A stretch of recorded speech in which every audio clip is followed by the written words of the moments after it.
Bonjour chers frères, chères sœurs, chers amis, de retour après 15 jours, je crois, ou un peu plus peut-être, mais je regrette, j'ai été hospitalisé pour 2 stents et avec des autres preuves pour voir si je suis bien ou je ne suis pas bien. La question qu'on m'a mis 2 stents parce que les artères étaient un peu bouchées. Bon, ce que je voudrais, c'est surtout euh, passer au chapitre 20. Il nous reste encore le 20, 21, 22 pour terminer. Et je voudrais lire d'abord les premiers chapitres, les premiers versets, pardon, qui dit ceci: Et je vis un ange descendant du ciel, ayant la clé de l'abîme et une grande chaîne dans sa main.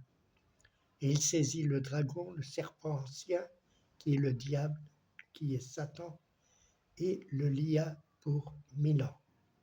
Et il le jeta dans l'abîme, et l'enferma, et il mit un sceau sur lui, afin qu'il ne séduisît plus les nations jusqu'à ce que les 1000 ans fussent accomplis. Après cela, il faut qu'il soit délié pour un peu de temps. Ici, il y a un ange qui descend avec la clé de l'abîme, c'est-à-dire la clé euh, où va être enfermé le diable Satan pour 1000 ans. Il va être lié, enchaîné euh, dans l'abîme et naturellement ceci, on se demande pourquoi il n'a pas été jeté avec avec le faux prophète et avec la bête dans le lac de feu et de soufre. Mais Satan est ici parce que le Seigneur veut réellement montrer quelque chose euh, aux gens, à toutes les personnes, à ce monde. Il veut montrer sa grandeur, sa souveraineté, son règne. Il va montrer, il va démontrer au monde le pouvoir parce que lui est réellement le Tout-Puissant. Et je vis des trônes, et ils étaient assis dessus, et le jugement leur fut donné.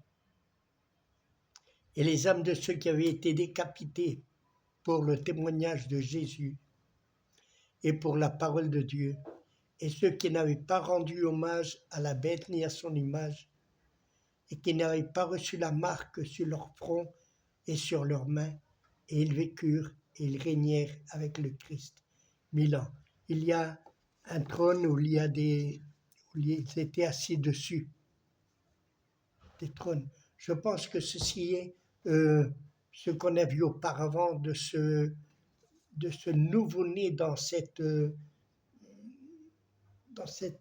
reine, non, qu'on a vu dans le chapitre 12, où le Fils fut enlevé à peine il a commencé à naître, hein, à peine il est né, le Seigneur l'a élevé. Ceci me fait penser aux chrétiens qui retournent à la parole de Dieu, qui gardent la parole de Dieu et qui réellement sont purs dans tous les sens purs, euh, dans leur âme pure, dans leur chair pure de cœur. Et réellement, ce sont ceux qui ont été enlevés par Jésus-Christ, par notre Seigneur. Moi, je pense que c'est le seul rapt qui va avoir réellement dans ce monde. Pas toute l'Église va être enlevée ou pas tous les baptisés vont être élevés, sinon ceux qui se retournent au Seigneur par la parole de Dieu et comme dit, qui n'ont pas sali leurs vêtements dans les impudicités et dans les impuretés de ce monde. Ceux-ci vont être là et aussi vont être là ceux qui ont été décapités par le témoignage de Jésus-Christ et pour la parole de Dieu, et ceux qui n'avaient pas rendu hommage aussi, ni à la bête, ni à son image, ni n'ont reçu la marque de la bête sur leur front, sur leurs mains, eux aussi vont être là, mais eux seulement ils vont vivre pendant 1000 ans en régnant avec le Christ. Le reste des morts ne vécut pas jusqu'à ce que les 1000 ans fussent accomplis.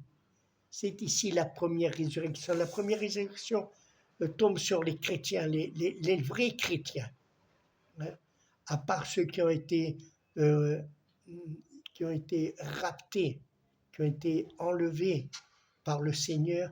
Il y a aussi ceux qui ont rendu témoignage de Jésus-Christ.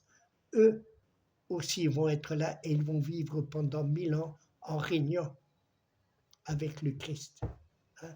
Les autres morts ne vont pas vivre encore. Il n'est pas encore le temps de vivre.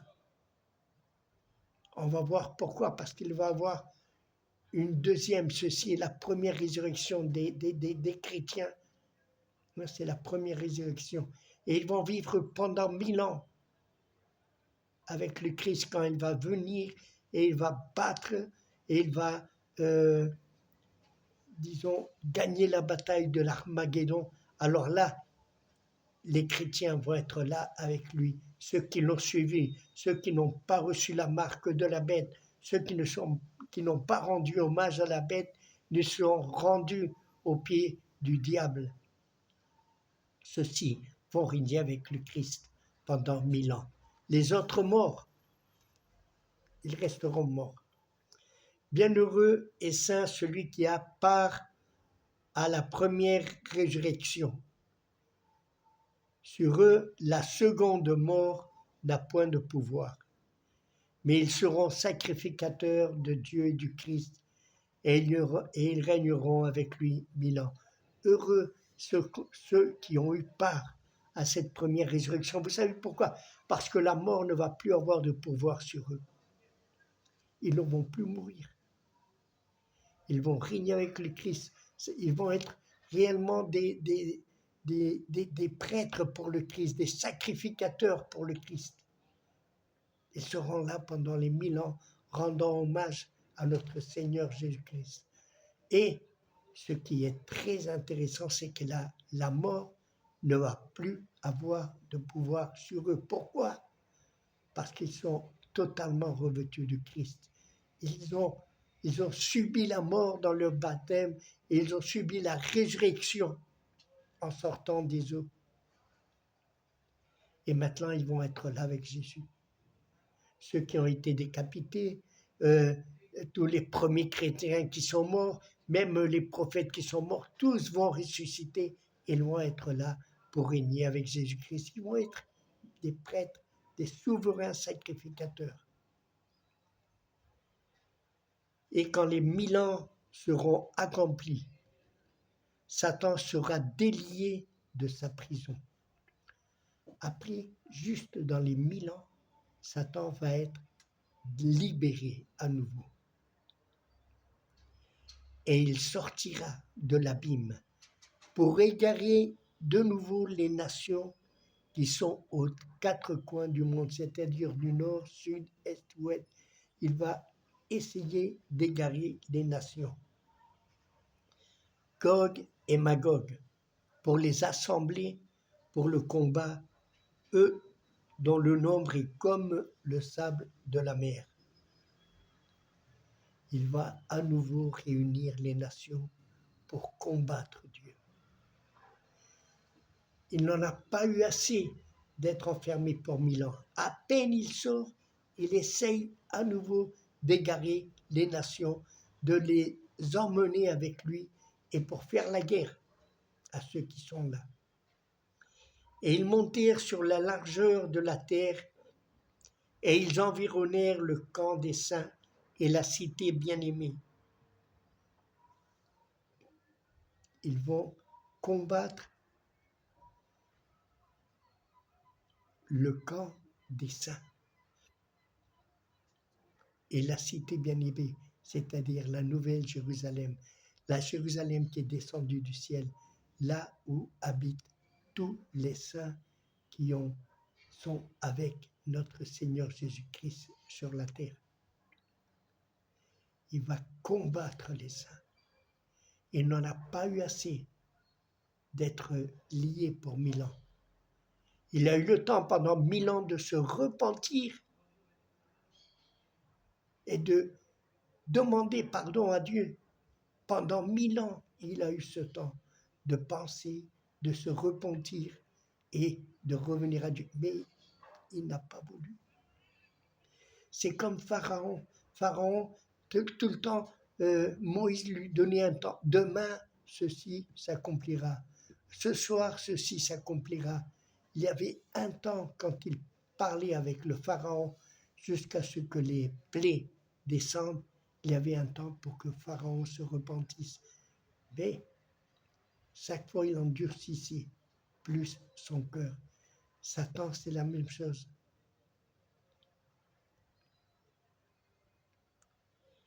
Et le diable qui les avait égarés, et du feu descendit du ciel de la part de Dieu et les dévora. Tous ceux qui vont suivre Satan après les 1000 ans vont être dévorés, détruits par le feu de Dieu qui descendra du ciel.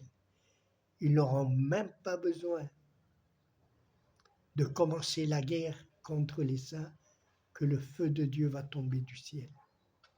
Il va dévorer toutes ces nations qui ont voulu suivre à nouveau Satan. Et le diable qui les avait égarés fut jeté dans les temps de feu et de soufre. Cette fois-ci, oui, il va être jeté dans le lac de feu et de soufre. Et ça nous dit où sont la bête et le faux prophète. Et ils seront tourmentés jour et nuit au siècle des siècles. Cette fois-ci, oui, Satan va être jeté dans le lac de feu où était la bête et le faux prophète. La bête et le faux prophète, ça faisait 1000 ans qu'ils étaient là. Et maintenant, Satan aussi tombe dans cet étang de feu et de soufre. Je me rappelle quand j'étais dans le catholicisme, qu'on pensait que le diable commandait dans l'enfer, que le diable était le général de l'enfer, où il avait des démons qui tourmentaient le monde et tout. Non, le diable fut jeté dans le lac de feu et de soufre. C'est là, et ils vont être tourmentés pour le siècle des siècles. Il ne faut pas croire que eux, ils vont commander, et comme disent beaucoup de personnes, beaucoup de gens que j'ai entendus, il vaut mieux être dans l'enfer que dans le ciel, parce que dans le ciel, il va voir ceci, cela, être l'autre. Ils se sont trompés. Parce que beaucoup de gens que nous pensons, ou qu'on nous a fait penser qu'ils étaient dans le ciel, ils ne vont pas être là-bas, ils vont dans l'enfer aussi.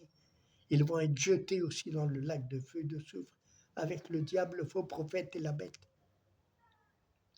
Et là-bas, il ne va pas avoir de rock'n'roll. Et là-bas, il ne va pas avoir d'orgie. Là-bas, il ne va pas avoir de sexe. Là-bas, ce qu'il va avoir, c'est une souffrance éternelle pour les siècles des siècles. Je dis ceci parce qu'on nous a trompés, on nous a fait penser que là-bas, ça va être le plus chic, la meilleure des choses. On va connaître, on va danser, on va faire des orgies, on va faire ceci, on va voir. Non. Ceux qui vont là-bas vont être jetés dans le lac de feu et du soufre. Et ils vont être tourmentés et souffrir pendant une éternité. Ici, on dit, je vis un grand trône blanc et celui qui était assis dessus, de devant la face duquel la terre s'enfuit et le ciel, et il ne fut pas trouvé de lieu pour eux. C'est-à-dire, même la face de la terre et le ciel vont s'enfuir devant notre Seigneur et notre Dieu. C'est-à-dire, Dieu a fait le ciel et Dieu a fait la terre, et à un moment quand lui, il va réellement régner, on ne va plus avoir besoin de terre ni de ciel, parce qu'on va être avec lui pour toujours. Et je vis les morts, les grands et les petits, se tenant devant le trône, et les livres furent ouverts. Et un autre livre fut ouvert qui est celui de la vie. Et les morts furent jugés d'après les choses qui étaient écrites dans les livres selon leur œuvre. Ici, on peut dire qu'il y a beaucoup de personnes qui n'ont pas connu l'Évangile, qui n'ont pas connu la parole de Dieu, mais ils vont être jugés par leurs œuvres, ils vont être jugés par leur même loi, cette loi qui est dans eux, cette loi qu'il y a eu dans leur religion. Ils vont être jugés par cela. Et si leur jugement n'est pas bon, s'ils n'ont pas accompli ces lois qu'il y avait dans leur cœur,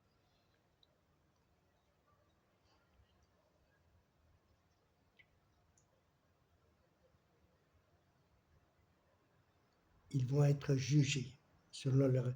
Et la mer rendit les morts qui étaient en elle. C'est-à-dire, même si on a jeté dans la mer les cendres de nos, de nos très chers amis ou de nos chers parents, tout ceci, la mer va rendre ces morts.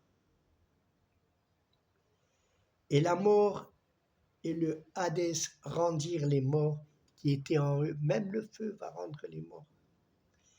Et ils furent jugés chacun selon leurs œuvres. Ils vont être jugés par leurs œuvres.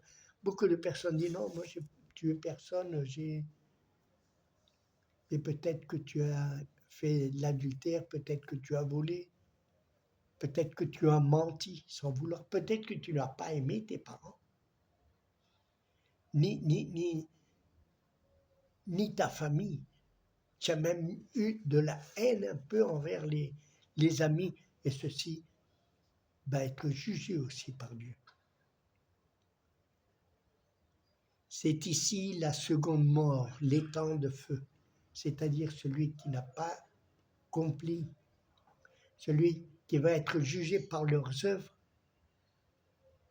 et qui n'ont pas accompli la loi qu'il y a en eux, la loi qu'il y a eu dans ce que eux savaient.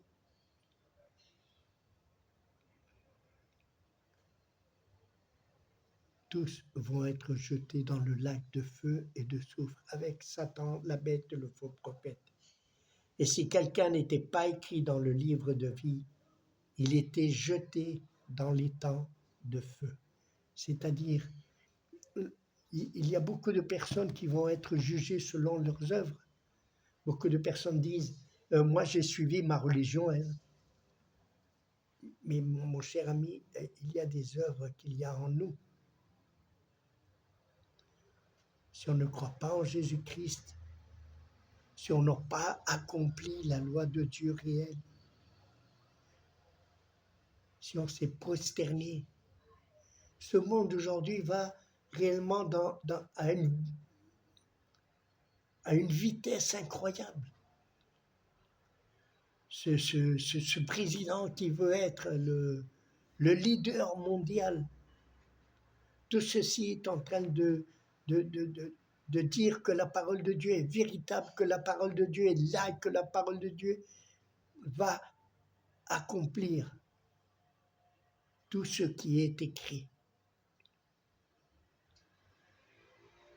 Il y aura un faux prophète, je ne dis pas que lui soit le faux prophète, attention, mais il y a le faux prophète. Il y aura aussi la bête qui va appuyer ce faux prophète. Et il y a beaucoup de nations qui vont se prosterner devant ce faux prophète. Tout ceci est réellement incroyable, il faut faire très attention. Je vous avertis, mes chers amis, mes chers frères et sœurs, nous devons suivre la parole de Dieu et que notre cœur réellement se rende à notre Seigneur Jésus-Christ. Nous devons être fiers de ce qu'on a cru. Nous devons rendre témoignage de ce que Dieu a fait. Le monde aujourd'hui n'est pas tranquille. Vous savez pourquoi?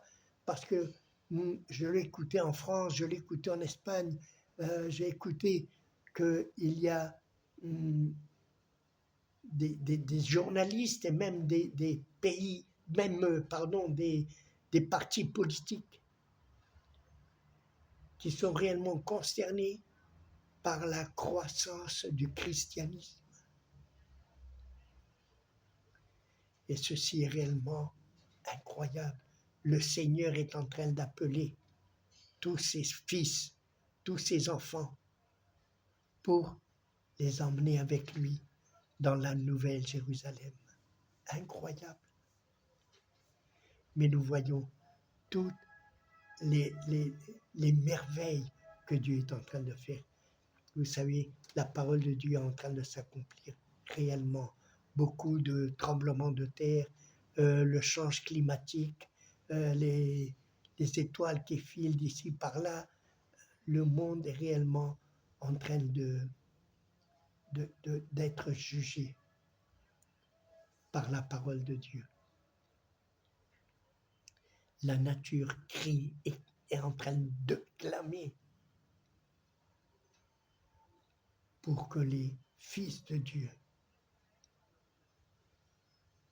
soient réellement fidèles à la parole de Dieu. Le Seigneur vous bénisse et la semaine prochaine, nous serons au chapitre 21, l'avant-dernier chapitre de l'Apocalypse. Merci pour votre attention et merci pour être ici avec moi.